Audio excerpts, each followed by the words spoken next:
Hello students, कैसे हो सब। आशा करता हूँ बहुत अच्छे होगे। तो आज हम प्रॉब्लम नंबर 4 डिस्कस करेंगे। एक्सरसाइज 1.3 आपकी जो 11th क्लास की मैथमेटिक्स एनसीईआरटी हम डिस्कस कर रहे हैं, उसी की प्रॉब्लम नंबर 4। तो आइए देखते हैं कि उसमें क्या है और उसे कैसे हम सॉल्व करेंगे। ठीक है, okay. We have written here, हम यहाँ पर लिख चुके हैं प्रॉब्लम नंबर 4। और ये क्या कहता है कि write down all the subsets of the following sets. ये जो सेट्स गिवन है, इनके तुमको सारे सबसेट्स लिखने हैं, जितने भी पॉसिबल सबसेट्स हो सकते हैं वो सारे के सारे आपको लिखने हैं। तो आइए जरा लिखते हैं। पहला पहला क्वेश्चन करते हैं। और 1, इसमें जो गिवन सेट है that is your A.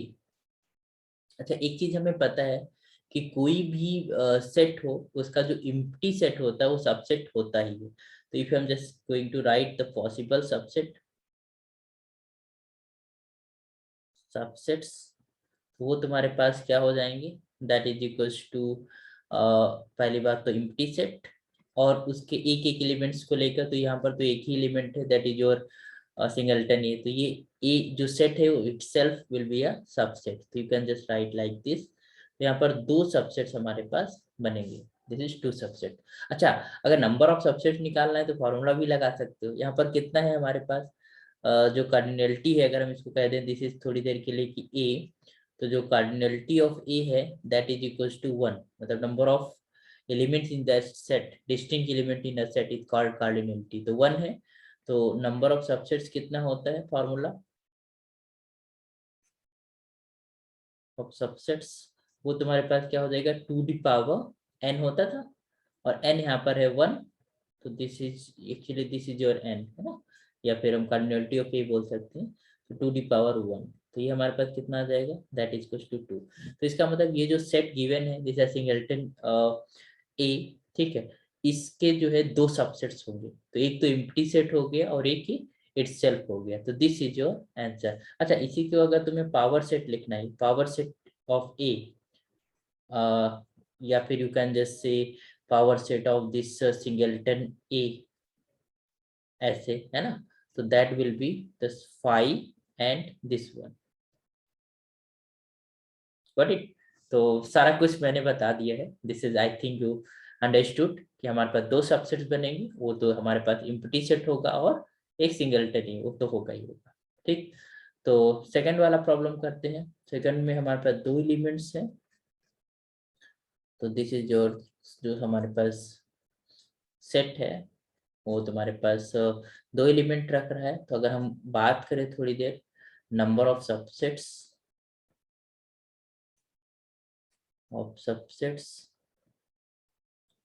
that will be equal to 2 the power 2, because cardinality इसकी कितनी है, 2। तो 2 जब 4, हमारे पास 4 नंबर ऑफ सबसेट्स बनेंगे, है ना। तो अगर फोर्स बनेंगे तो यहाँ पर हम लिखें बहुत सारे, कौन कौन से बनेंगे वो जरा देख लेते हैं। पॉसिबल सबसेट्स तुम्हारे पास क्या है, दैट इज इक्वल्स टू, देखिए पहली बात तो इम्प्टी सेट तो होगा ही होगा। फिर एक एक एलिमेंट लेके, मान लो हमने ए को लिया तो सिंगलटन ए हो गया, फिर सिंगलटन बी हो गया, फिर हमारे पास ए बी दोनों, मतलब पूरा का पूरा सेट ले लेते हैं। तो this is a comma B. तो 4 हमारे पास बन गए। This is your 5 singleton A, singleton B and A comma B. ठीक, तो चारों के चारों हो गए। पावर सेट अगर लिखना चाहो, for write the power set for this A comma B, तो ये जस्ट इक्वल टू सारे के सारे कलेक्शन ऑफ ऑल सबसेट्स। तो ये हो जाएगा ए, ये हो जाएगा बी, और ये हो जाएगा तुम्हारे पास ए comma B and this one. तो दिस इज पावर सेट भी लिख गया। पावर सेट मतलब सारे सबसेट्स का कलेक्शन। थर्ड नंबर पे हमारे पास जो प्रॉब्लम है वो क्या है, उसमें 3 एलिमेंट्स हैं। तो यू कैन जस्ट लेट कर सकते हो कि A is equals to, this is your given set, this is 1 2 and 3। तो क्लियरली अगर हम इसमें नंबर ऑफ सब, अगर हम इसकी बात करें quantity of A that is equals to 3। तो 3 एलिमेंट्स हैं तो नंबर ऑफ कार्डिनलिटी जो है वो 3 हो जाएगी। Number of element is 3। तो नंबर ऑफ सबसेट की अगर हम बात करें ऑफ सबसेट्स, तो that is equals to 2 the power 3 and that is equals to your 8, है ना। 8 हमारे पास नंबर ऑफ सबसेट्स बनेगी। तो आइए जरा लिखते हैं कि कौन कौन से होंगे हमारे पास। तो पॉसिबल सबसेट्स की अगर हम बात करें तो इसी एक बात तो एम्प्टी हो गया, है ना, एम्प्टी सेट तो होना ही होना है। फिर अब वन वन एलिमेंट्स को लेकर हम बना लेते हैं, तो सिंगलटन 1 ले लिया, सिंगलटन 2 ले लिया, है ना, सिंगलटन 3 ले लिया। ठीक, अब दो दो एलिमेंट्स को लेकर हम सबसेट्स बनाएंगे, that is equal to singleton 1, singleton and 1 and comma 2, फिर 2 कमा 3 एंड 3 कमा 1 या 1 कमा 3। ठीक, तो ये तुम्हारे पास बन गया, और तीनों एलिमेंट्स को एक साथ लिया, ये कह सकते हो होल सेट ले लिया, दैट इज इक्वल टू 1 कमा 2 कमा 3। तो this is your A actually. तो यहाँ पर हम देख रहे हैं कि हमारे पास 8 सबसेट बने हैं, जितने भी बने हैं अगर काउंट कर लें, 1 1 1 2 3 4 5 6 7 एंड 8। तो 8 हमारे पास सबसेट्स बन गए। तो अगर तुम यही हमारे पास सारे पॉसिबल सबसेट्स आपको लिखने थे। तो अगर हम बात करें पावर सेट की, तो पावर सेट ऑफ ए, या इसको ऐसे भी लिख सकते हो, this is a power set of singleton 1 कमा 2 कमा 3, इस तरीके से। तो ये तुम्हारे पास क्या हो जाएगा, this is collection of all subset, this is empty set, this is your 1, this is your 2, this is your 3 and this is 1 comma 2, फिर हमारे पास 1 comma 3 and that is equals to 2 comma 3 and whole set मतलब 1 comma 2 comma 3। तो इसका whole, तो this collection is your power set. तो हमने power set की भी बात कर ली।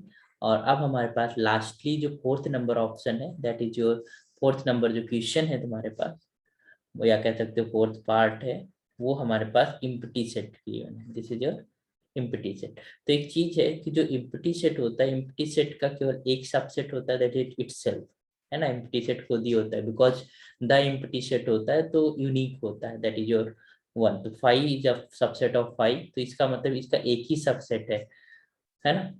और एक चीज और बताएं कि cardinality of empty set is considered to be zero, इसको हमने जीरो डिफाइन किया है, इट इज डिफाइंड, अगर एम्प्टी सेट है तो उसका पेनल्टी हमें जीरो लेना है। तो अगर वहां से भी देखना चाहो कि नंबर ऑफ सबसेट्स की अगर हम बात करें, तो हम ऐसे बात कर सकते हैं, that is equal to the power zero and that is defined to be 1। ठीक है, तो two the power zero is just equal to 1, तो इसका मतलब एक ही सबसेट बनेगा और वो खुद है, that is your empty set. तो अगर हम सबसेट की बात करें, सबसेट्स, तो that is equals to only empty set. और अगर हम इसका पावर सेट लिखें, power set of empty set is just singleton के अंदर 5 लिखना है, मतलब एम्प्टी सेट। अब ये जो कलेक्शन है, this is not a empty set, this is a singleton set, because इसके अंदर एक एलिमेंट है और वो 5 है। ठीक है, तो यू कैन जस्ट से this is the power, this is a power set of empty set, है ना, एम्प्टी सेट का पावर सेट। और इसकी कार्डिनलिटी जीरो होती है एम्प्टी की, तो पावर सेट के अंदर एक एलिमेंट आएगा। ठीक है, तो आई होप कि ये क्वेश्चन समझ में आया होगा सारे बच्चों को। ठीक है, जो बच्चों को समझ में आया और जिनको कुछ डाउट है वो कमेंट कर सकते हैं, है ना, नीचे हम लिख सकते हैं। ठीक, ओके, नेक्स्ट प्रॉब्लम हम नेक्स्ट लेक्चर में शेयर करेंगे। और ऐसे ही आप विजिट करते रहो, ऐसे ही चीज़ों को सीखते रहो, और लाइक सब्सक्राइब जो भी है सबको शेयर कर डालो सारे बच्चों को, जहाँ तक भी मैथमेटिक्स पहुँच जाए, और अच्छे से अच्छे तरीके से चीज़ों को हम लोग करेंगे। ओके, तो thank you for today, and next lecture में हम लोग जो है नेक्स्ट प्रॉब्लम को सॉल्व करेंगे, इसी एक्सरसाइज 1.3 11th क्लास एनसीईआरटी हम लोग डिस्कस कर रहे हैं। तो उसी को फॉलो करते हुए हम आगे के लेक्चर्स में problem, theory and everything I will discuss. ठीक है, तो जुड़े रहिए, आप चीज़ों को कंटिन्यूसली सीखते जाइए और अच्छा सीखिए। Best wishes to you, thank you so much.